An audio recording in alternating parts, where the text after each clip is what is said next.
आज चलते हैं एक्सरसाइज 7.2 पे। कल की क्लास में 7.1 किया, जिसके अंदर दूरी सूत्र था। एक ही फॉर्मूला याद रखना था कि दो बिंदु अगर आपके पास में एक ए बिंदु है जिसके निर्देशांक x1 y1 हो और दूसरा बिंदु बी हो जिसके निर्देशांक x2 और y2 हो, तो उन दोनों के बीच की दूरी का फॉर्मूला होता है रूट में x2 माइनस x1 का होल स्क्वायर और प्लस y2 माइनस y1 का होल स्क्वायर। और इस फॉर्मूले से सारा काम कर लिया था। ये फॉर्मूला आया कहाँ से, इसकी भी करवा दी अपन। आज चलते हैं अपन एक नए फॉर्मूले की तरफ। पहले तो ये पता करते हैं वो फॉर्मूला बना कैसे, आया कैसे, फिर वो फॉर्मूला याद कर लेंगे और उस फॉर्मूले पर अपन पूरी प्रश्नावली कर लेंगे 7.2। तो आज का काम है एक्सरसाइज 7.2 करना। और एक फॉर्मूला है जिसको बोलते हैं विभाजन सूत्र। विभाजन सूत्र आज अपन पहले तो प्रूफ करेंगे ये बनेगा कैसे, और फिर इसके सवाल करेंगे। देखो, विभाजन सूत्र का मतलब होता है जैसे कल ये दो बिंदु थे, एक बिंदु ये यहाँ है ए जिसके निर्देशांक में मान लो x1 और y1 है, और एक बी बिंदु यहाँ पे है जिसके निर्देशांक कल अपन ने माना था x2 और y2। इन दो बिंदुओं को मिलाने वाली रेखा को एक कोई तीसरा बिंदु होगा जिसको मैं मान लेता हूँ P, है ना। इन दो बिंदुओं को मिलाने वाली इस रेखा को एक कोई दूसरा बिंदु P मान लो जिसके निर्देशांक कुछ न कुछ तो होंगे, उसके निर्देशांक एक बार के लिए x y मान लो। तो ये वाला जो बिंदु है वो इस लाइन को किस अनुपात में विभाजित करता है। मतलब मान लो ये लाइन पूरी की पूरी 10 मीटर की है, तो ये वाला बिंदु इसको कैसे डिवाइड कर रहा है कि ये 4 है और ये 6 है, या ये वाली 7 है ये 3 है, ये कैसे डिवाइड कर रहा है। इस बात को, इस फॉर्मूले को आज अपन विभाजन सूत्र के माध्यम से पढ़ेंगे कि कैसे ये जो बिंदु P है ये इस पूरी लाइन को दो भागों में बांट दे। कभी बराबर भी बांटेगा, कभी ज़्यादा कम जो भी बांटेगा उसको आप इस सूत्र में देखेंगे। तो देखो, जैसे कल काम कर रहे थे, मैं प्लस वाला ही लेके काम करता हूँ क्योंकि माइनस x अक्ष और माइनस y अक्ष का यहाँ पे ज़्यादा कोई काम नहीं है। तो मैं ये x अक्ष से अपने कल अपन ग्राफ में पढ़ रहे थे, और ये वाली अपनी y अक्ष है, ये धनात्मक x अक्ष है और ये वाली धनात्मक y अक्ष है। एक बिंदु यहाँ पे मान लेता हूँ, ये वाला a बिंदु है और इस a बिंदु के निर्देशांक x1 और y1 है। एक दूसरा बिंदु यहाँ पे मान लो और ये वाला b बिंदु मान लो और इसके निर्देशांक मान लो x2 और y2 है। इन दोनों को मिलाने वाली रेखा पे एक बिंदु P मान लो यहाँ पे, और इस P बिंदु के निर्देशांक है वो x और y। ये काम करना है अपने को। एक बार के लिए इनको मिला दो, x अक्ष से मिला दो। तो आपको पता होगा, कल भी मैंने बताया था कि ये बिंदु x1 है, इसका मतलब ये वाली दूरी है वो कितनी है, ये मूल बिंदु होता है 0 0, ये 0 0 होता है। यहाँ से यहाँ तक की दूरी है वो कितनी है अपने पास में x1 है, क्योंकि ये बिंदु x1 है और ये बिंदु y1 है, तो ये वाली दूरी अपनी कितनी है y1 है। कितना अपन ने कल पता था, क्योंकि ये वाला x के बराबर है तो ये x1 हो गया, और ये वाला y का मान है तो ये y हो गया। अब इसके बाद में ये वाला बिंदु x है, इसका मतलब मूल बिंदु से सारी दूरियां मापी जाती है, कल ही बताया था। तो यहाँ से यहाँ तक की पूरी जो दूरी है इस बिंदु की वो वाली कितनी है अपने पास में x है। और अगर ये वाली दूरी मापो यहाँ से यहाँ तक की, तो ये वाली दूरी अपने पास में कितनी है y है। ये वाली पूरी की पूरी दूरी y है। और अगर मैं बात करूँ इस बिंदु की, तो ये वाली पूरी की पूरी यहाँ तक की दूरी है वो कितनी है x2 है। तो यहाँ से यहाँ तक की पूरी दूरी है वो मेरे पास कितनी है x2 है।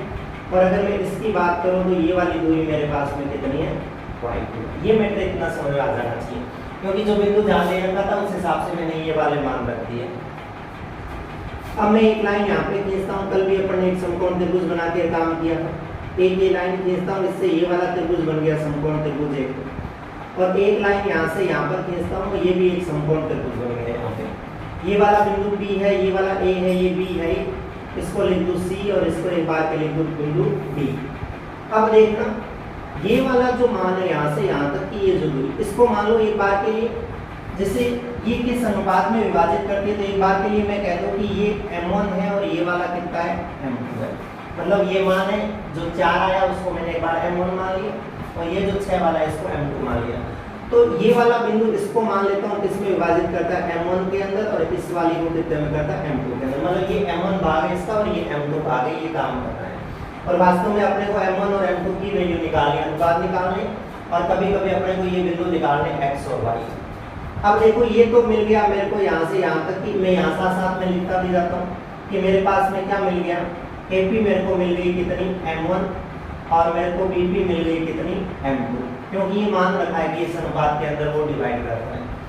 अब मुझे ये बताओ कि ये यहाँ से लेकर यहाँ तक की दूरी है वो कितनी है, ये वाली दूरी कितनी हो जाएगी, ये दूरी कितनी हो जाएगी, तो यहाँ से यहाँ तक की पूरी दूरी है वो कितनी है x है, और इसमें से अगर इस x1 को हटा दूँ तो ये वाली दूरी बच जाएगी ना, तो ये जो दूरी आएगी वो कितनी आएगी, ये दूरी आएगी x माइनस x1 आएगी। समझ रहे हो, बड़ी में से मैंने छोटी वाली माइनस कर दी, ये आ गई। यहाँ से यहाँ तक वाली दूरी आप बता दो कितनी आएगी, ये पूरी यहाँ वाली ये वाली दूरी, क्योंकि ये पूरी की पूरी कितनी है x2, और इसमें से यहाँ तक की हटा दूँ, मतलब क्या हटा दूँ, x हटा दूँ, तो ये वाली जो दूरी बचेगी ये क्या बचेगी, x2 माइनस x बचेगी। इस पूरी x2 में से ये वाली x हटा देंगे अपन। इसके बाद में ये वाली दूरी कितनी आएगी, ये वाली दूरी मैं यहाँ पे लिखता हूँ, ये वाली दूरी कितनी आएगी, ये वाली कहे तो कि PC जो आएगी वो कितनी आएगी। देखो ये पूरी की पूरी कितनी है, यहाँ से यहाँ तक की, यहाँ से यहाँ तक की y है, क्योंकि ये बिंदु y है, तो यहाँ से यहाँ तक की पूरी क्या है, y है। इतनी हटा दूँ, मतलब ये वाली हटा दूँ, तो ये बिंदु पूरा कितना आ जाएगा, y माइनस y1 आ जाएगा। तो PC जो आएगी वो कितनी आ जाएगी, y माइनस आ जाएगी कितनी, y।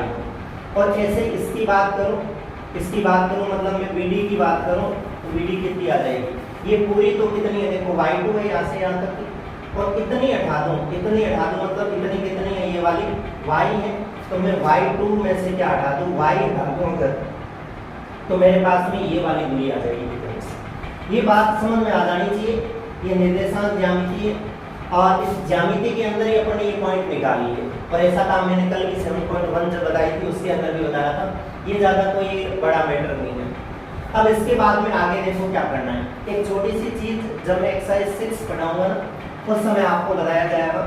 अभी थोड़ी सी कहानी सुन लो छठी एक्सरसाइज के बारे में।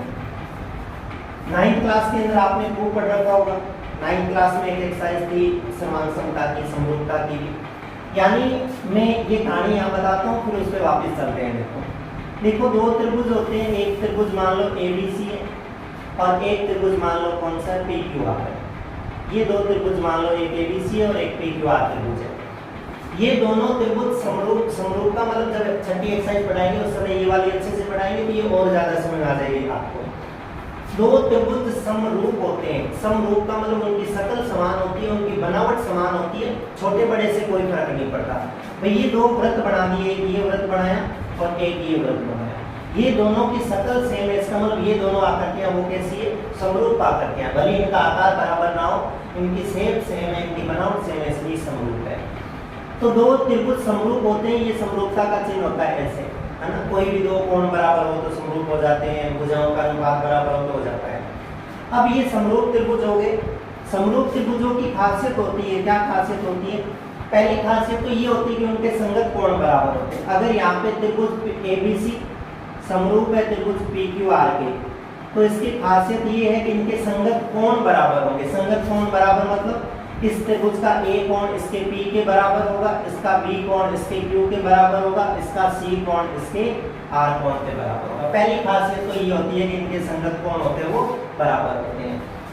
देखो त्रिभुज समरूप भी होते हैं और सर्वांगसम भी होते हैं, ऐसा सिंबल होता है सर्वांगसमता का। सर्वांगसम त्रिभुजों के संगत कोण भी होते हैं, वो क्या होते हैं, बराबर होते हैं। पर इसके अंदर सर्वांगसम त्रिभुजों के अंदर जो संगत भुजाएं होती हैं, वो संगत भुजाएं आपस में क्या होती है, बराबर होती है। भाई इसकी AB तो इसकी PQ आपस में बराबर होगी, इसकी AC तो इसकी PR और इसकी BC तो इसकी QR बराबर होगी। ये सर्वांगसमता के अंदर होता है। समरूपता के अंदर ये होता है कि उनकी जो संगत भुजाएं हैं, वो संगत भुजाएं क्या होती है, समानुपाती होती है। यानी उनकी जो संगत भुजाएं होती है उनका अनुपात होता है वो क्या होता है, समान होता है।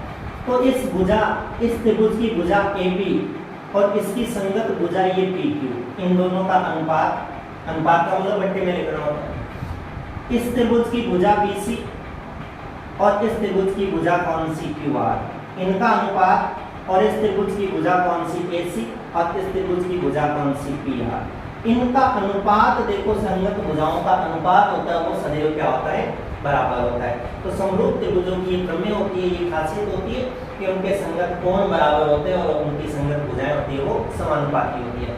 ये वाला कंसेप्ट उठा के और इन दोनों त्रिभुजों के अंदर लगाएंगे और इन दोनों त्रिभुजों के समरूपता के हिसाब से अपन ये वाला विभाजन का फॉर्मूला बना देंगे। तो इसलिए पूरी की पूरी मैथ है वो एक दूसरे से जुड़ी हुई है। अभी ये समझ में नहीं आया ये वाला मैटर, तो जब 6 एक्सरसाइज समझाएंगे तो उस समय और ज्यादा समझ में आ जाएगा, और उस समय जब साथ साथ में इसको भी बता देंगे तो और अच्छे से समझ में आ जाएगा। फिलहाल आपको इतना सा समझ में आ गया होगा कि संगत भुजाएं और संगत कोण किस प्रकार से ये ऐसे होते हैं। अब मैं आगे चलता हूँ उसमें लेके, और उस त्रिभुज में दो त्रिभुज अपने को वहां भी दिख रहे होंगे। कौन से दो त्रिभुज दिख रहे हैं? समकोण त्रिभुज दिख रहे हैं दोनों के दोनों समकोण त्रिभुज है। जैसे देखो एक तो त्रिभुज का नाम लिख दो मैं, क्या ये वाला APC, तो एक तो त्रिभुज हो गया कौन सा? APC, और इसके समरूप बना दो एक त्रिभुज और कौन सा हो गया? देखो PB और D, ये बना दो त्रिभुज PB और D। ये दोनों त्रिभुज समरूप है। समरूप क्यों है? ऐसे देखो कि ये वाला कोण 90 का, ये वाला कोण भी 90 का, तो दो कोण तो एक कोण तो बराबर हो गया समकोण। ये दो भुजाएं आपस में समांतर है और इसके बीच में एक तिर्यक रेखा खींच रखी है, तो ये वाले कोण संगत कोण होते हैं, ये बराबर हो गए ऐसे। तो दो कोण बराबर हो जाते हैं तो वो समरूप हो जाते हैं, दोनों त्रिभुज समरूप है। और समरूप त्रिभुजों की संगत भुजाएं समानुपाती होती है। अब कैसे? देखो इसकी अगर AP भुजा ले लो तो इसकी मुझे कौन सी लेनी पड़ेगी? BP। तो इस त्रिभुज की ले लो भुजा कौन सी? AP, तो इसकी कौन सी लेनी पड़ेगी? BP लेनी पड़ेगी। इसकी भुजा ले लो AC, तो इसकी कौन सी लेनी पड़ेगी? PD। इसकी भुजा AC और इसकी भुजा PD, और इसकी भुजा ये ले लो कौन सी? PC, छोटे वाले उधर वाले त्रिभुज की, तो इधर वाले त्रिभुज की कौन सी लेनी पड़ेगी? BD लेनी पड़ेगी। ये मैटर समझ गए क्या? बताओ, जो अभी बताया था उसमें था ये दो त्रिभुज थे, कैसे भुजाएं समानुपाती होती है। अब सारों के मान रखता हूँ। देखो AP का मान मैंने मान रखा है कितना है मेरे पास में? M1 है। BP का मान मैंने मान रखा है कितना है मेरे पास में? M2 है। AC का मान मेरे पास में देखो कितना है? x माइनस x1 है, x माइनस x1 है। PD का मान मेरे पास में कितना है? देखो x2 माइनस x है, x2 माइनस x है, बराबर में। PC का मान देखो कितना है मेरे पास में? PC कहाँ पे गई? ये वाली PC। इस PC का मान देखो यहाँ लिखा है मैंने, PC का मान है कितना? y माइनस y2, और बट्टे में y माइनस y1, और बट्टे में BD आएगा, और इस BD का मान है वो कितना है? y2 minus y। कितना मैटर समझ में आ जाना चाहिए ये लिखा है। ये वाली चीज जब अपन एक्सरसाइज तीसरी पढ़ेंगे उस समय भी आपको बताएंगे कि जब ग्राफ बनाएंगे तो उस समय ग्राफ में 3 तरह की लाइनें आती है। एक तो कि वो 2 लाइनें आती है वो आपस में कट जाती है, कभी कभी एक लाइन दूसरी लाइन के ऊपर ही आ जाती है, और कभी कभी दोनों लाइनें होती है वो समांतर होती है। तब ये वाली कंडीशन भी वहाँ पे बनती है, तब वो भी बताएंगे कि इनको कैसे सोल्व किया जाता है वहाँ पे। अभी देखो इनमें ये 3 भाग बन गए। आप पहले इन दोनों को बराबर, क्योंकि तीनों ही चीजें बराबर है, ये तो आपस में किसी को भी बराबर करो भाई। पहले मैं इन दोनों को बराबर कर देता हूँ, एक फॉर्मूला बन जाएगा, फिर इसको और इसको बराबर करूंगा, एक फॉर्मूला बन जाएगा। तो देखिए पहले मैं इनको बराबर करता हूँ और कैसे फॉर्मूला बनेगा। इन दोनों को बराबर करूँ तो आपको पता है यहाँ से तिरछी गुणा होगी, जब बराबर करेंगे तो ये वाला इससे गुणा होगा, M1 गुणा होगा किससे? x2 माइनस x से, और बराबर M2 गुणा होगा किससे? x minus x1। समझे?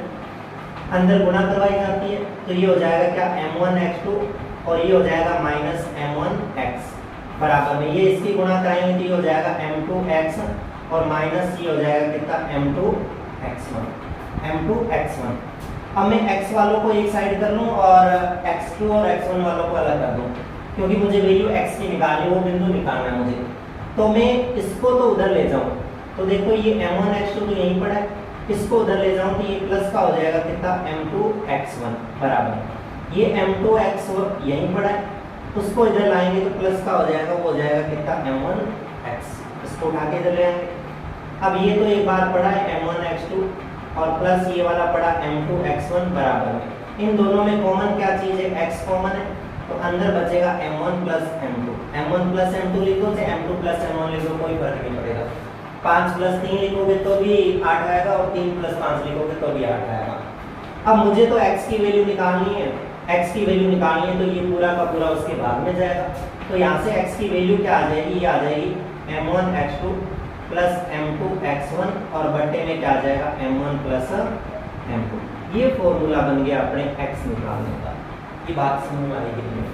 अब ये समझ में आ गई तो आपको खुद को करना है, इन दोनों को बराबर करोगे तो y का फॉर्मूला बन जाएगा। आपको अगर समझ में आ रहा है तो मैं ये y वाला फॉर्मूला यहाँ पे लिखता हूँ। आप डायरेक्ट y का फॉर्मूला बता दो क्या बनेगा। देखो m1x2 बना तो वहाँ पे क्या बन जाएगा, m1y2 बन जाएगा और प्लस m2x1 बना तो वहाँ पे क्या बन जाएगा, m2y1 बन जाएगा और बट्टे में क्या आएगा, m1 प्लस m2 आएगा। ये बात समझ में आ जानी चाहिए थोड़ी सी कि विभाजन सूत्र पे आपको कहे कि एक दो बिंदु है और उन दो बिंदुओं को मिलाने वाली रेखा को 3:4 में विभाजित करने वाले बिंदु के निर्देशांक निकालो।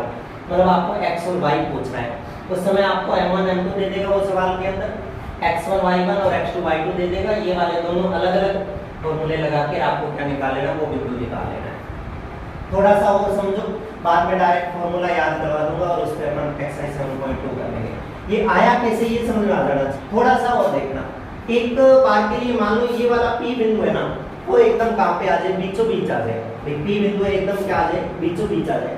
तो किसी भी चीज की जो बीच में होता है उसको क्या बोला जाता है, ये भी दो बिंदु है और एक आदमी बीचों बीच में खड़ा हो जाए तो कहे कि ये तो एकदम मध्य में खड़ा है, इसके मध्य में खड़ा है तो उस निर्देशांक को बोला जाता है मध्य बिंदु के निर्देशांक। तो कभी डायरेक्ट आपको कह दे मध्य बिंदु के निर्देशांक ज्ञात कीजिए, इसका मतलब वो आपको क्या पूछना चाह रहा है, वो ये पूछना चाह रहा है कि अनुपात तो बराबर है। अगर 10 मीटर की ये पूरी है तो बराबर है 5 ये और 5 ये, अगर 12 की है तो 6 ये और 6 ये वाला है। तो मध्य बिंदु के कभी निर्देशांक पूछे तो उस समय m1 और m2 दोनों आपस में बराबर हो जाएंगे। मैं इसी में करके बताता हूँ, थोड़ा सा देखना कि जब मध्य बिंदु की बात करेगा तो m1 और m2 दोनों बराबर होंगे हमेशा। अब बराबर होंगे तो एक ही चीज मान लेता हूँ कि वो m ही होंगे, 5 होंगे, 10 होंगे, 100 होंगे, तो उनको एक बार m मान लेता हूँ और इसमें m1 और m2 दोनों की जगह क्या रख देता हूँ, m रख देता हूँ। तो क्या होगा देखना, x बराबर m1 की जगह m रख दो, m1 भी 5 और m2 भी 5, तो इसका मतलब m मान लिया मैंने उसको, है ना। तो m1 की जगह m लिख दिया और x2 यहाँ पे पढ़ाई है वो बिंदु को, प्लस m2 की जगह भी क्या लिख दिया मैंने, m लिख दिया और x1 ये पढ़ाई है और बट्टे में इसकी जगह भी मैंने m लिख दिया और इसकी जगह भी मैंने क्या लिख दिया, m लिख दिया। तो यहाँ से x बराबर, ऊपर दोनों में से देखो m कॉमन है ना, तो यहाँ से बचेगा x2 और प्लस यहाँ पे क्या बचेगा x1, और नीचे m और m दो बार है तो m और m जुड़ के कितने हो जाते हैं, 2m हो जाते हैं। तो ये m से तो ये m कट जाएगा, तो x बराबर क्या बचेगा अपने पास में, x2 प्लस x1 लिख दो, चाहे x1 प्लस x2 बट्टे 2 लिख दो, ये एक ही बात है। तो कभी आपको पूछे ना कि मध्य बिंदु के निर्देशांक क्या होते हैं बता दो, तो उसको बताना कि क्या होता है, x बराबर x1 प्लस x2 बट्टे 2 होता है। और ऐसे y वाला बना लेंगे, क्योंकि y अभी पूरा बनाने की जरूरत नहीं है, यहाँ में मान रखूँ और फिर बनाऊँ। y तो डायरेक्ट आप बता दो इसको देख के कि y का जो आएगा वो क्या आएगा, y1 प्लस y2 बट्टे कितना आएगा, 2 आएगा। तो ये मध्य बिंदु के निर्देशांक होते हैं और ये वाले उन बिंदुओं के निर्देशांक होते हैं जो किसी अनुपात में बांटते हैं, अलग अनुपात के अंदर बांटते हैं। तो ये फॉर्मूले आपको कैसे आए ये समझ में आ जाने चाहिए। ये मैटर नहीं करता कि है ना फॉर्मूले कैसे याद होंगे कैसे नहीं होंगे, सारे याद करवा देंगे फॉर्मूले, पर फॉर्मूले आए कैसे वो ध्यान रखना। ये पेपर में आपको कोई नहीं पूछेगा कि ये फॉर्मूले आए कैसे, फिर भी अपने दिमाग में याद करने के लिए रहना चाहिए कि ये फॉर्मूले बने कैसे। अब ये फॉर्मूले तो बन गए, ये फॉर्मूले बन गए तो अब आगे चल के अपन और इन पे एक दो सवाल करते हैं, क्योंकि 7.2 जो एक्सरसाइज है वो पूरी की पूरी इन केवल 4 फॉर्मूलों पे है। 4 फॉर्मूले तो वैसे नहीं है, फॉर्मूले तो 2 ही है, पर 4 फॉर्मूले मध्य बिंदु के निर्देशांक वाले को अगर गिन ले साथ में तो वो 4 हो जाते हैं। अब देखो इनको काम में कैसे लगते हैं। एक बार नॉर्मली एक मैं सवाल करता हूँ मेरी तरफ से, फिर अपन एक्सरसाइज में चलेंगे और एक्सरसाइज के लिए आप मेरे को हाँ बुक दे दो, बुक का एक दो सवाल कर लेते हैं। जैसे पहला क्वेश्चन है 7.2 का, जिसमें उस बिंदु के निर्देशांक ज्ञात करने जो बिंदु -1 7 और 4 -3 को मिलाने वाले रेखाखंड को 2:3 में विभाजित करता है। तो देखिए आप एक बार डायग्राम बना लीजिए, डायग्राम बनाओगे तो थोड़ा सा आपको अच्छे से समझ आ जाएगा। एक बिंदु मान लीजिए A है और उसके निर्देशांक आप रख दीजिए -1 और 7। दूसरा बिंदु आप B मान लीजिए और उसके निर्देशांक रख दीजिए आप 4 और -3। और एक बीच में बिंदु P मान लीजिए, बीच में तो मत मानिए क्योंकि इधर इसका 2 भाग है और इधर 3 भाग है, तो यहाँ P बिंदु मान लीजिए और इसके निर्देशांक एक बार मान लीजिए क्या है, x y है। और आपको पता है ये वाला m1 होता है और इधर वाले को अपन m2 मानते हैं। तो m1 उसने दिया है कितना 2 और m2 अपने को दिया है कितना उसने 3। देखो फॉर्मूले में सारी चीजें दे दी, इसको मान लेंगे अपन x1 y1 और इसको मान लेंगे अपन x2 और y2। ये x और y अपने को ज्ञात करने और ये m1 और m2 सारे दे रखे हैं। मैं डायरेक्ट फॉर्मूला लगाता हूँ, बता दो आपको x का फॉर्मूला याद हो गया होगा, अभी थोड़ी देर पहले लिखा था मैंने m1 x2 और प्लस क्या होता है m2 x1 और बट्टे में होता है क्या m1 प्लस m2। ये वाला फॉर्मूला लगाऊंगा तो मेरे पास में ये x निर्देशांक आ जाएगा। तो लगाओ, देखो फॉर्मूला m1 की जगह कितना लिख दूं 2 इंटू x2 की जगह कितना लिख दूं बताओ 4 प्लस m2 की जगह कितना लिख दूं, देखो m2 की जगह लिख दो 3 और इंटू x1 की जगह कितना लिख दो देखो -1। डबल जब चिन्ह एक साथ आ जाते हैं तो थोड़ा ब्रैकेट लगा के उसको लिख देते हैं। और बट्टे में कितना लिख दूं m1 प्लस m2 मतलब 2 प्लस कितना लिख दूं 3, 2 प्लस 3। अब आगे देखो 2 इसको मल्टीप्लाई कराऊंगा तो 2 चौके हो गए 8 और देखो माइनस प्लस ये यहाँ पे माइनस हो जाएगा और 3 एकम ये 3 हो जाएगा और बट्टे में 3 और 2 कितने हो जाएंगे 5। तो 8 में से 3 गए तो बचे कितने 5 और नीचे भी 5, तो 5 से 5 कटेगा कितना बचा 1। मतलब ये वाला जो x निर्देशांक है वो अपने पास में कितना आ गया 1 आ गया। अब दूसरा फॉर्मूला y वाला भी आप जानते हो, y वाला फॉर्मूला सेम ही होता है m1 y2 हो जाता है यहाँ पे और प्लस यहाँ पे क्या हो जाता है m2 y1 और बट्टे में क्या हो जाता है m1 प्लस m2 हो जाता है। ये फॉर्मूला होता है। ये फॉर्मूला उसके अंदर लगाऊं तो देखो m1 का मान कितना है अपने पास में, m1 का मान वही 2 इंटू y2 का मान देखो कितना है -3, तो ये लो -3। m2 का मान अपने पास में कितना है 3 और y1 का मान अपने पास में कितना है 7 और बट्टे में m1 प्लस m2 लिखूं तो कितना लिखूं 2 प्लस 3, तो 3 दूनी ये 6 हो गए किसके माइनस के 6 हो गए और ये 7 ये प्लस के कितने हो गए 21 और 3 और 2 कितने हो गए 5। तो 21 में से ये 6 कम हो जाएंगे, 21 में से 6 कम हो जाएंगे तो ये बचेंगे कितने 15 और बट्टे में हो गए 5, 5 दिए ये 15। तो y का मान जो आया वो अपने पास कितना आ गया 3। तो ये बिंदु आ गया अपने पास में P बिंदु आ गया जो इस रेखा को AB रेखा को वो 2:3 में विभाजित करता है। तो आपको वो यही पूछ रहा था, उस P के निर्देशांक बता दो जो इसको 2:3 में विभाजित कर दे। तो P के निर्देशांक कितने आ गए अपने पास में 1,3 आ गए। मतलब x पे वैल्यू 3 है उसकी और y पे वैल्यू कितनी है उसकी, x पे वैल्यू 1 है और y पे वैल्यू कितनी है उसकी 3। तो ये विभाजन सूत्र है वो इस तरह से उस पर अप्लाई करना है। अब आपको इसी सवाल के अंदर देखना, थोड़ा सा सुनना, आगे सवाल भी आपके, मैं इसी सवाल में थोड़ा सा आपको इसी सवाल को जैसे आपको ये दे दे, आपको ये दे दे मतलब ये दे दे कि इस बिंदु के निर्देशांक तो दे दे आपको और ये गायब कर दे कि अनुपात बताओ क्या होगा। कल किया था ना सवाल कि दूरी सूत्र के अंदर बिंदु दे दे तो अपन दूरी लगा सकते हैं, दूरी का फॉर्मूला लगा के निकाल सकते हैं। जब वो दूरी दे देगा उस समय अपने को क्या करेगा एक पॉइंट गायब कर देगा, वो पॉइंट निकालना पड़ेगा। अब देखो यहाँ पे क्या कर दिया m1 और m2 पूछ लिया अपने को और ये xy अपने को पहले से सवाल के अंदर दे दिया। तो इसी सवाल को मैं आगे बढ़ाता हूँ। देखो वो पढ़ा p का मान 1,3 आया, वो पढ़ा है। यहाँ पे इस सवाल को आगे बढ़ाता हूँ। अब सवाल में अपने पास ये xy है, m1 m2 नहीं है अपने पास में, तो आपकी मर्जी है। आप भले ही देखो किताब के अंदर जो सवाल कर रखा है वो बहुत तरीके से कर रखा है कि इस m1 m2 को k अनुपात 1 मान रखा है, वो आगे की बात है, मान रखा है तो मान लेंगे अपन भी। फिलहाल मैं इसी तरीके पे चलता हूँ, जो सूत्र बना उसी हिसाब से सवाल को करते हैं।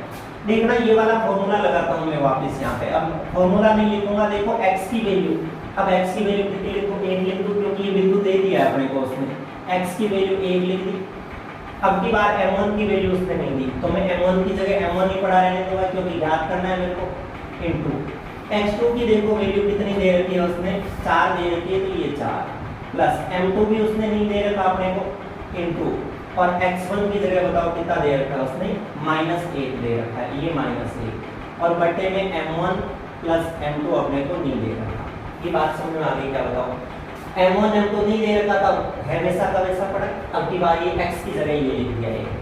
आपको पता है इसकी बट्टे में मैं ये कर दूं और ऐसे तिरछी गुणा करवाई जाती है जो बराबर में ऐसे भिन्न होती है, तो इसको तो इससे कराऊंगा तो 1 से गुणा कराऊंगा तो वो सेम ही आएगा m1 प्लस m2, और जब इसको इससे कराएंगे तो ये भी सेम ही आएगा। तो m1 को 4 से गुणा हो गई तो 4 m1 हो गए ये वाले, और -1 ही इससे हो गया तो ये माइनस का कितना हो गया 8 m2 हो गया। M1 वालों को अलग कर लेते हैं, M2 वालों को अलग कर लेते हैं। तो इस M1 वाले को उधर ले जाऊं तो देखो ये M1 तो यहाँ पड़ा, ये 4M1 को और उधर ले जाऊं तो ये माइनस का हो जाएगा ना, 4M1 उधर जाके यहाँ पे माइनस का M2 तो ये पड़ा ही है, उस M2 को इधर लेके आ जाऊं तो ये भी माइनस का क्या हो जाएगा, M2 हो जाएगा। तो देखो 4 में से एक M1 कम हो जाएगा तो यहाँ पे माइनस के 3 M1 बचेंगे कि नहीं बचेंगे, और बराबर में यहाँ से माइनस का M2 माइनस का M2 तो माइनस के 2M2 हो जाएंगे ना, x और x माइनस के 2x हो जाएंगे। मुझे तो अनुपात निकालना है, मतलब मुझे तो M1 बटा M2 निकालना है, अनुपात का मतलब बट्टे में निकालना है। तो ये वाला इसके बट्टे में जाएगा, तो ये वाला इसके बट्टे में जाएगा, क्योंकि अभी तो इसी गुणा करवाई थी ना, ये अगर इसके बट्टे में जाएगा तो इसके वाला मान इसके बट्टे में जाएगा, तो -2 के बट्टे में कौन चला जाएगा, -3 चला जाएगा। ये माइनस से माइनस कैंसिल हो जाएगा, M1 बट्टा M2 अपने पास में कितना आ गया, 2/3 आ गया। या इसी को अपन कह सकते हैं कि M1 अनुपात M2 है वो अपने पास में कितना आ गया, 2:3। और ये पहले उसने दिया था कि अगर 2:3 में विभाजित करें तो बिंदुओं के निर्देशांक बता दो, तो अपन ने बता दिया था 1:3 आ गया। और इसी सवाल में ये कह दे कि बिंदु के निर्देशांक 1:3 है तो आप अनुपात बता दो, तो अनुपात ला सकते हैं ऐसे, है ना। तो एक ही फॉर्मूले को आगे पीछे करके कैसे यूज करना है वो वाला भी आपको समझ में आ जाना चाहिए। तो अब एक्सरसाइज 7.2 के अंदर कुछ सवाल आपके लिए छोड़ता हूँ मैं, और कुछ अलग टाइप के सवाल है वो मैं करवा देता हूँ। कुछ सवालों की मैं आपको हिंट दे दूंगा, तो आप उसके आधार पर उन सवालों को कर लेना। ये तो मैं हटा देता हूँ और फिर आगे चलते हैं सवाल नंबर 2 पे। सेकंड भी सवाल ऐसा ही है, थोड़ा सा सवाल को समझने की जरूरत है। देखिए सवाल पे समझ बिठा लोगे तो अपने आप समझ में आने लग जाएंगे, और अगर रटोगे सूत्र रटोगे कैसे रखना है, किसको M1 X2 मानना है, किसको क्या मानना है, तो दिक्कत हो जाएगी। देखो सवाल सेकंड नंबर है, उसमें आपको 2 बिंदु दे दिए और उसको कह रहा है समत्रिभाजित करने वाले बिंदुओं के निर्देशांक ज्ञात कीजिए। मैं थोड़ा सा बताता हूँ सेकंड नंबर क्वेश्चन और आप कर लेना। ये 2 बिंदु दे दिए आपने, A और B मान लिया उन बिंदुओं को, और कह रहा है उन बिंदुओं के निर्देशांक निकालिए जो इस रेखा को क्या कर दे, समत्रिभाजित कर दे। इस नाम का मतलब समझना, समत्रि, और वो कह रहा है क्या कर दे, भाजित कर दे, मतलब इस रेखा को समान 3 भागों के अंदर क्या कर दे, बांट दे उस बिंदु के निर्देशांक। तो फिर इसको 3 समान भागों में बांटना है, तो हो ही गया समान भाग। ये थोड़ा आगे पीछे दिख रहा हो तो मान लेना कि ये तीनों भाग आपस में क्या है, बराबर। तो इसका मतलब 2 बिंदु हो गए, ये बिंदु भी हो गया, एक इसके निर्देशांक XY मान लेना, और ये एक बिंदु और हो गया, क्यों, इसके भी निर्देशांक एक बार के लिए थोड़े बड़े X और Y वाले मान लेना। ये वाले बिंदु आपको दे ही रखे, X1 और Y1 आपको दे ही रखा है, और ये वाला बिंदु है उसको मान लेना X2 और Y2 दे ही रखा है। एक ही सवाल के अंदर 2 सवाल हो गए आपके। इस सवाल के अंदर कैसे हो गए सुना, पहले तो मेरे को ये बताओ कि इस पूरी लाइन को अगर अपन एक बार के लिए पूरा एक भाग मान लें तो इस लाइन के टुकड़े कितने कर दिए अपन ने, 3 कर दिए, एक ही लाइन में 3। तो इस जगह बात करूं तो इस लाइन का इधर कितना टुकड़ा, एक ही टुकड़ा है, और इधर इसका कितना टुकड़ा है, 2 टुकड़े रह गए। तो इधर इसका एक भाग और इधर इसके कितने भाग रह गए, 2। तो इस बिंदु का अगर अनुपात देखो तो M1 कितना हो गया, 1, और M2 अपने पास में कितना हो गया, 2। और अगर इस बिंदु की बात करूं तो इसके लिए M1 और M2 अगर मैं निकालूं तो कितना आएगा, इधर इसका एक भाग है और उधर उसका कितना भाग है, 2। अनुपात का मतलब ही यही होता है कि कितने भाग, मतलब इसके कितने भागों की तुलना में उसके पास कितने भाग है। तो ये वाले अनुपात हो जाएंगे। तो 2 सवाल बन गए इसी एक सवाल में, आप कर लेना। कैसे करोगे देखना, एक ये A और B बिंदु दे रखा है, आप इस P बिंदु को ले लेना, इसके निर्देशांक XY है और इसका अनुपात आपके पास 1:2 आ गया, ये बिंदु भी आपके पास है। बताओ अभी किया था वैसे सवाल हो जाएगा। फिर इसी सवाल को एक बार दोबारा और करना है, वापस ये वाला वापस बनाना, ये A बनाना, B बनाना। अब की बार यहाँ बिंदु कौन सा ले लेना, Q ले लेना। तो Q के निर्देशांक ये XY है, आप भले वापस ये मान लेना, कोई फर्क नहीं पड़ेगा उससे।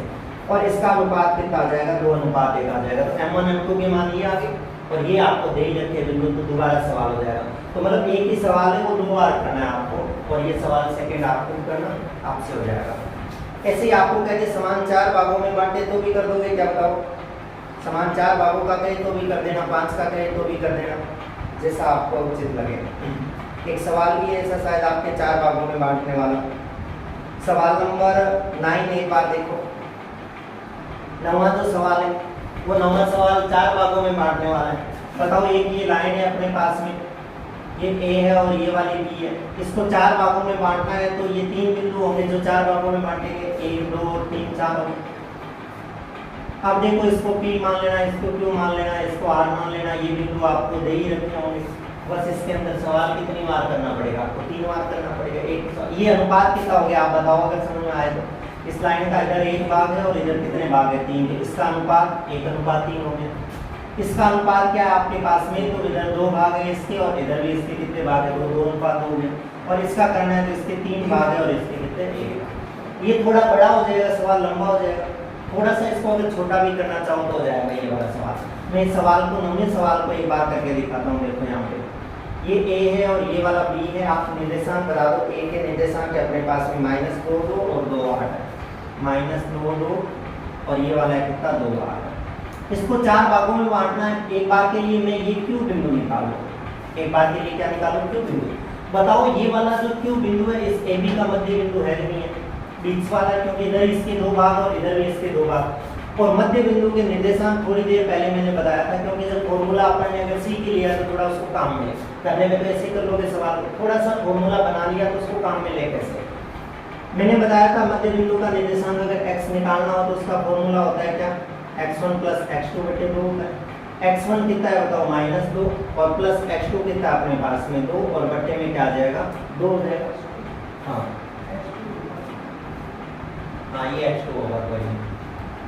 तो ये 2 और -2 कितना हो जाएगा, 0/2। तो ये कितना आ जाएगा, 0। इसका मतलब इसका x निर्देशांक तो कितना आ गया, 0 आ गया। y निकालना है तो y का फॉर्मूला होता है y1 + y2 और बट्टे में कितना होता है, 2 होता है। y1 कितना है अपने पास में, ये y1 मानते हैं इसको 2 और ये y2 मानते हैं इसको 8 और बट्टे में कितना हो जाएगा, 2। 8 और 2 10/2 तो कितना आ जाएगा, 5। तो ये बिंदु था, इसके निर्देशांक कितने आ गए, 0 और 5। तो ऐसे भी आप कर सकते हो कि आपने Q के निर्देशांक निकाल लिए, कितने आए आपके पास में, 0 5। अब आप मुझे बताओ कि इस A और Q को ले लेता हूँ मैं। यहाँ पे एक बिंदु A है जो मेरे पास में कितना है, -2 2 है। मैंने यहाँ पे Q बिंदु निकाल लिया, जो Q बिंदु है वो कितना आया मेरे पास में, यहाँ पे मान लेता हूँ एक बार Q को। Q आया मेरे पास में 0 5 और यहाँ पे बिंदु कौन है, P। एक बार कितने से सवाल को वापस लेता हूँ। तो मुझे बताओ ये P बिंदु जो है वो इन दोनों बिंदुओं के बीचों बीच नहीं है क्या, क्योंकि इधर भी इसका 1 भाग और इधर भी इसका 1 भाग। तो इसमें भी वो मध्य बिंदु वाला फॉर्मूला लगाओगे तो सवाल हो जाएगा। और ऐसा का ऐसा इन दोनों के अंदर लगाओगे तो ये भी इन दोनों का मध्य बिंदु हो जाएगा। एक ही सवाल को आप मध्य बिंदु वाले से भी कर सकते हो, उससे भी कर सकते हो, पर सवाल को आपको 3 बार ही करना पड़ेगा, है ना।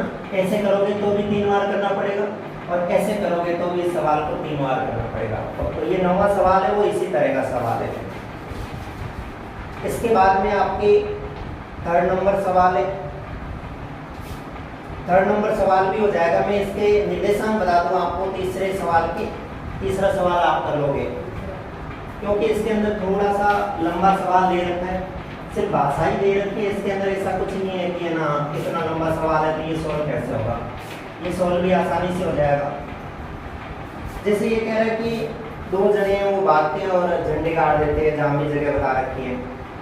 ABCD में 1 मीटर की चौड़ाई पर ये ग्राफ बना के दे रखा है आपको, जैसा कि आकृति में दिखाया गया है। न्यायिका दूसरी पंक्ति में, न्यायिका कौन सी पंक्ति में दौड़ रही है, दूसरी पंक्ति में दौड़ रही है। इसका मतलब दूसरी पंक्ति में दौड़ रही है तो x पे उसका मान कितना है, न्यायिका जो है उसका x पे मान 2 है, क्योंकि x वाली पंक्तियां हैं। तो न्यायिका में x का मान कितना है, 2 है। ये समझ में आ रही क्या बात बताओ। दूसरी लाइन में दौड़ रही है, इसका मतलब x का मान तो वहाँ पे कितना, न्यायिका के लिए 2 है। और AD में ऊपर की ओर वो कह रहा है कि 1/4 भाग के बराबर दौड़ती है। अब AD पूरी ऊपर वाली तो ये कह रहा है 100 है, जैसे पट्टियां 100 है, तो पहले वो चल रही है ऊपर, चल रही है कितना, 100 का 1/4। कितनी चल रही है, 100 का 1/4। छोटी क्लासों में आपको बताया होगा का मतलब गुणा होता है इंटू 1/4, और इसको काटेंगे तो ये कितना आ जाएगा, 25 है। तो y में वो कितनी चल रही है, 25। तो न्यायिका का बिंदु है उसको A मान लेना, वो 2 और 25 आ गया। दूसरी जो लड़की है प्रीत, वो 8वीं पंक्ति में दौड़ रही है। तो बताओ भी प्रीत 8वीं पंक्ति में दौड़ रही है तो x पे तो वो 8 आ गई, x पे मान उसका 8 है। और दौड़ कितनी रही है, 1/5। तो इस 4 की जगह 5 कर दूंगा मैं, तो 5 से ये कितना आ जाएगा, 20। तो ये कितनी जा रही है, 20। इसको बिंदु P मान लेना, मान ली। अब वो कह रहा है कि एक और है 1/5 के बराबर तोड़ती है और लाल रंग का झंडा गाड़ देती है। दोनों के बीच की दूरी क्या है? अब दोनों के बीच की दूरी निकालनी है। ये 7.1 का सवाल दे दिया आपको, वापस बीच की दूरी निकाल सकते हो आराम से, दो बिंदु दे रखे हैं तो। और रश्मि को एक नीला झंडा इन दोनों को मिलाने वाली रेखा के ठीक बीचों बीच आधी दूरी पर गाड़ना है। एक और लड़की है जिसका नाम है क्या? रश्मि, और वो इसको बीचों बीच में एक झंडे को गाड़ना चाह रही है यहाँ पे। तो बताओ मध्य बिंदु के निर्देशांक होंगे ये वाले के बीच में गाड़ने, तो x1 + x2/2 y1 + y2/2 करके निकाल लोगे। तो ये सवाल आपको खुद को करना है। ऐसे ही आपके जो चौथा सवाल है उसके अंदर दो बिंदु दे रखे हैं और आपको जिस अनुपात में जो बिंदु विभाजित करता है उसके निर्देशांक दे रखे हैं, हो जाएगा। मतलब ये वो सवाल है जैसे मैंने पहला सवाल किया था उसका जो उल्टा सवाल किया था, मैंने 1-3 बिंदु ले लिए थे, m1 m2 निकाला था, वैसे ये वाला सवाल है, आप करके देखना, हो जाएगा आपसे। उसके बाद में वह अनुपात ज्ञात कीजिए जिसमें बिंदु ए बी को मिलाने वाले रेखाखंड x अक्ष से विभाजित हो रहा है और इस विभाजन बिंदु के निर्देशांक भी ज्ञात कीजिए। देखो कल मैंने बताया था कि x अक्ष की बात करें इसका मतलब वो बिंदु x अक्ष पे तो है, y पे वो क्या है? 0 है। और अगर y अक्ष की बात करें तो वो बिंदु y पे है, x पे उसकी वैल्यू क्या है? 0 है। तो ये सवाल थोड़ा सा करके बताता हूँ। जैसे कौन सा 5वां क्वेश्चन है, 5 नंबर जो सवाल है उसके अंदर आपको दे रखा है a बिंदु दे रखा है जिसके निर्देशांक है 1 और -5 और b बिंदु है उसके निर्देशांक दे रखे हैं -4 और 5। x से विभाजित करते हैं तो कल ही मैंने बताया था कि x पे तो कोई ना कोई बिंदु होगा, y पे क्या होगा? वो 0 होगा। तो यहाँ पे p बिंदु है उसके निर्देशांक आ गए अपने पास में x और क्या आ गए? 0। और वो कह रहा है इसका अनुपात ज्ञात कीजिए, आप m1 और m2 ज्ञात कीजिए और इस बिंदु के निर्देशांक भी पूछा है। बताओ m1 m2 निकाल लेंगे क्या? फॉर्मूला बताओ क्या होता है? x बराबर m1 x2 और प्लस होता है m2 x1 और बट्टे में होता है m1 + m2। ये तो x वाला लगाते हैं तो होता है, y वाला लगाते हैं तो भी होता है, y वाले के लिए होता है m1 y2 और प्लस m2 y1 और बट्टे में होता है क्या? m1 + ये फॉर्मूला होता है। आप अगर ये फॉर्मूला लगाओगे तो भी m1 m2 आ जाएगा और ये वाला फॉर्मूला लगाओगे तो भी m1 m2 आ जाएगा। आसान काम होता है, उसको करते हैं। देखो यहाँ x की जगह रखेंगे तो x रखेंगे, m1 m2 निकालेंगे, थोड़ी परेशानी होगी। पर यहाँ पे आपको y 0 दिख रहा है, अगर यहाँ 0 रखो तो ये मैटर पूरा 0 हो जाएगा। 0 वाले की इसी से भी गुणा करानी थोड़ी आसान होती है, तो मैं ये फॉर्मूला लगा दूं क्योंकि दोनों में से कोई भी एक फॉर्मूला लगाएंगे तो उत्तर आ जाएगा। तो ये लगाता हूँ, थोड़ा आसान काम रहेगा। तो देखो y की जगह कितना रख दो? 0 रख दो। m1 की जगह m1 नहीं रखना है। y2 देखो ये y2 होगा यहाँ पे 5, ये लो रख दो 5 प्लस m2 की जगह तो m2 ही पड़ा रहने दो, y1 ये वाला होगा तो यहाँ पे कितना रख दो? -5 और बट्टे में क्या पड़ा है? m1 + m2। अब थोड़ी देर पहले बताया था ये वाला उसके गुणा में जाएगा तो ये वाला तो 0 हो जाएगा, गुणा में जाके 0 हो जाएगा तो बचेगा क्या अपने पास में? ये बचेगा एक तो 5m1 और माइनस का ये कितना बचेगा? 5m2। बराबर में तो कुछ नहीं बचेगा, बराबर में तो 0 हो जाएगा। m2 वाले को उधर भेज दो तो ये 5m1 बराबर हो गया कितना? 5m2 हो गया। ये 5 से 5 भी काट दो तो m1 बराबर क्या आ गया अपने पास में? m2। मतलब ये दोनों बराबर है, इसका मतलब ये 1:1 भी हो सकते हैं, 2:2 भी हो सकते हैं, 3:3 भी हो सकते हैं, 4:4। मतलब इनका अनुपात है वो कितना है फिलहाल अपने पास में? 1:1 है, क्योंकि सारा कट कटा के लास्ट में कितना आएगा? 1:1 आएगा। तो आप इस सवाल को भी थोड़ा सा कर लेना कि x करे चाहे y करे तो वो वाला कैसे निकालना। अगर ये y पे बिंदु होता तो x वाला 0 हो जाता और y वाला क्या हो जाता? y हो जाता। उस समय ये फॉर्मूला ना लगा के अपन कौन सा लगा देते? ये वाला लगा देते तो उत्तर आसानी से आ जाता अपने पास में। ये काम आपको करना है। इसके बाद में छठा जो सवाल है वो यदि बिंदु 1 2 4 y x 6 और 3 5 इसी क्रम में लेने पर एक समांतर चतुर्भुज के शीर्ष हो तो x और y ज्ञात कीजिए। देखिए ये सवाल तो आगे मैं नहीं करवाऊंगा, थोड़ी हिंट दे दूं सारों के बारे में, आप घर पे बैठ के इनको आराम से करना। अगर ये सवाल नहीं होंगे आपसे तो मैं आगे की क्लास में इनको बता दूंगा। थोड़ी हिंट देता हूँ इन सारे सवालों के बारे में आपको। ये जो सवाल है छठा जो सवाल है इसमें कह रहा है समांतर चतुर्भुज की, कल मैंने बताया था थोड़ा सा समांतर चतुर्भुज के बारे में भी कि उसकी सम्मुख भुजाएं होती है वो समांतर होती है, बराबर होती है, उसके विकर्ण होते हैं वो अलग अलग होते हैं। आज एक और खासियत बता रहा हूँ कि उसके विकर्ण हैं वो आपस में क्या करते हैं? समद्विभाजित करते हैं। मतलब ये अगर 10 मीटर की है तो जहाँ पे ये कटेंगे तो ये 5 और ये क्या हो जाएगी, 5 हो जाएगी। मतलब ये बिंदु आपको पता हो और ये बिंदु आपको पता हो तो इन दोनों का ये मध्य बिंदु हुआ नहीं हुआ। तो आप पहले तो ये मध्य बिंदु निकाल लेना इन दो बिंदुओं से, इन दो बिंदुओं से। मान लो ये ए है, ये बी है, ये सी है और ये वाला डी है। तो आप पहले एसी को लेके उसका मध्य बिंदु निकाल लेना। निकालोगे क्या बताओ। फिर ये भी तो होता है, इधर से अगर बीडी की बात करें तो ये भी इसका मध्य बिंदु है। तो आप एक मध्य बिंदु निकाल लेना किसका, बीडी को लेके। बीडी का मध्य बिंदु निकालो, इसका मध्य बिंदु आएगा वही यहीं पे आएगा और इसका मध्य बिंदु आएगा वो भी यहीं पे ही आएगा। तो फिर दोनों के दोनों बराबर ही होंगे ना।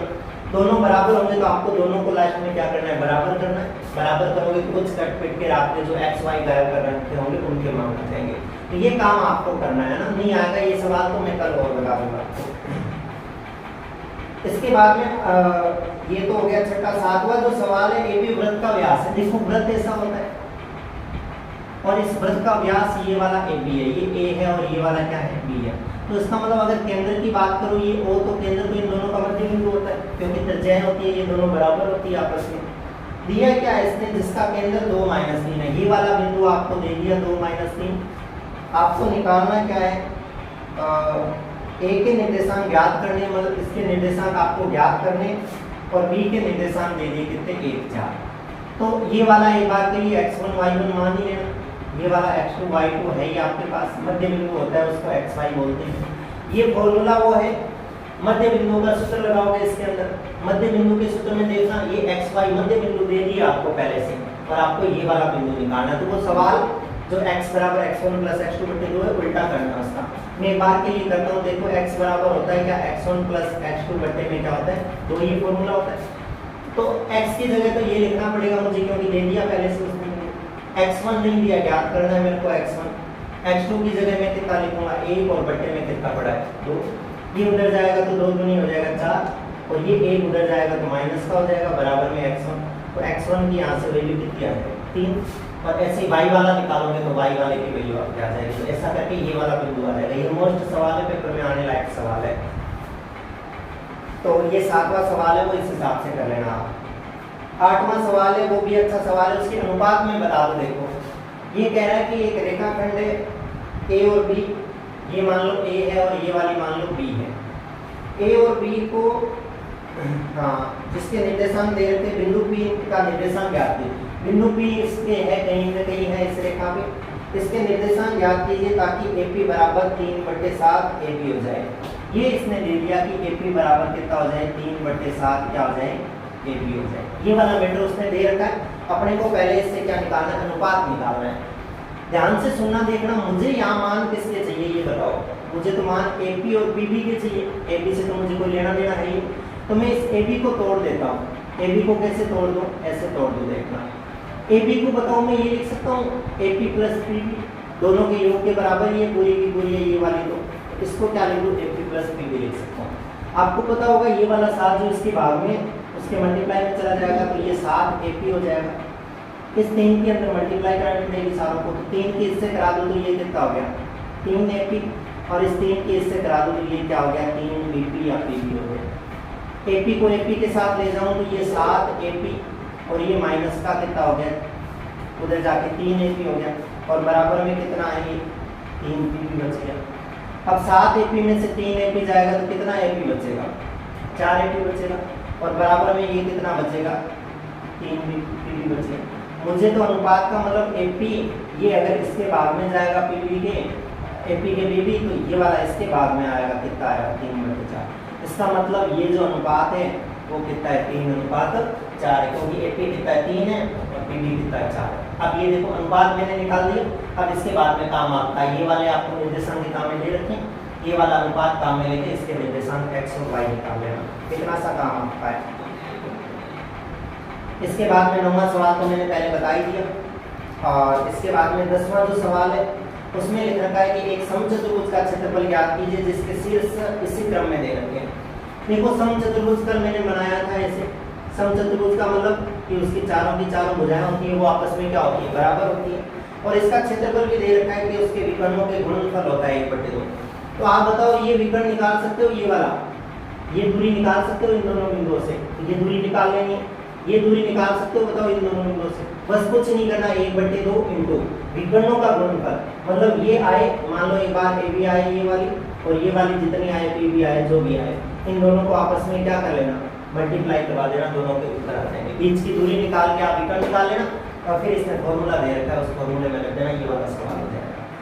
तो ऐसे करके आज की क्लास में अपन ने 7.2 जो एक्सरसाइज थी उसके अंदर विभाजन सूत्र सबसे मोस्ट था ना, याद रखना है, फॉर्मूला आया कैसे वो भी ध्यान में रखना है। फॉर्मूला याद रखना है कि x बराबर होता है क्या, m1 x2 plus m2 x1, और बट्टे में क्या होता है m1 प्लस m2, और ऐसे y का होता है y बराबर m1 y2 plus m2 y1, और बट्टे में क्या होता है m1 प्लस m2। और अगर m1 और m2 बराबर हो जाए तो वो बिंदु होता है, वो क्या होता है, उसका मध्य बिंदु होता है, और मध्य बिंदु के निर्देशांक होते हैं x बराबर x1 प्लस x2 बट्टे 2, और y का होता है y1 प्लस y2 बट्टे 2।